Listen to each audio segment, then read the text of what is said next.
Hello friends, అందరికీ నమస్కారం. నేను మీ శశి. సో ఈరోజు అయితే ఎగ్ సమోసా ఎలా చేసుకోవాలో చూపిస్తాను ఫ్రెండ్స్.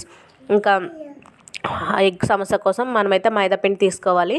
సో పిండిలోకి కొంచెం ఆయిల్, కొంచెం నెయ్యి ఉంటే వేసుకోండి ఫ్రెండ్స్. తర్వాత మనం కర్రీకి అయితే ఆనియన్స్ అయితే కట్ చేసుకొని నేనైతే వేసుకుంటున్నాను. సో ఇక్కడ ఎగ్స్ అయితే నేను ఉడకబెట్టట్లేదండి. సో డైరెక్ట్ పొడిచి అయితే వేసేస్తున్నాను.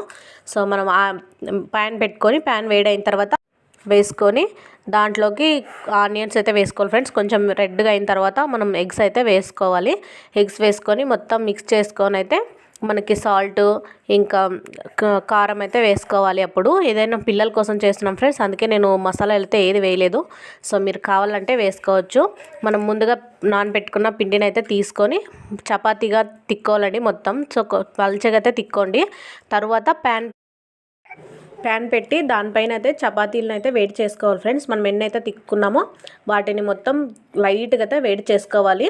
చేసుకున్న తర్వాత వీడియోలో చూపిస్తున్నట్టు మనకు కావాల్సిన షేప్స్ అయితే కట్ చేసుకోవాలి ఫ్రెండ్స్.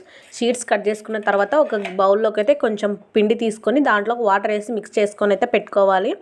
ఆ తర్వాత మనం సమోసాలు షీట్స్ అయితే ఇంతకుముందు కట్ చేసుకున్నాం కదా, వాటిని సమోసా షేప్లో చుట్టుకొని నీట్గా మనం ఇందాక కలిపెట్టు పిండిని అయితే అప్లై చేయాలి ఫ్రెండ్స్. అప్పుడే మనకి ఆయిల్ అనేది లోపలికి వెళ్ళిపోకుండా ఉంటుంది. సో తర్వాత మనం ఎన్నైతే చేసుకోవాలనుకుంటామో అన్నీ చేసుకున్న తర్వాత నేను ముందుగానే ఆయిల్ అయితే వేడి అవ్వడానికి అయితే పెట్టాను ఫ్రెండ్స్. ఆయిల్ మరీ వేడి అవ్వకుండా, సో అప్పుడే మనకి లోపల దాకా అయితే వెళ్ళి బాగా కుక్ అవుతాయి ఫ్రెండ్స్. పిల్లలు కాబట్టి చూసుకొని చేసుకోండి. ఇంకా అన్ని మిగతావన్నీ అలాగే చేసుకోండి. సో నేను సమోసా వేరే టైప్లో కూడా చేశాను. సో అది నెక్స్ట్ వీడియోలో పెడతాను. మన ఛానల్ని please like, share, subscribe friends.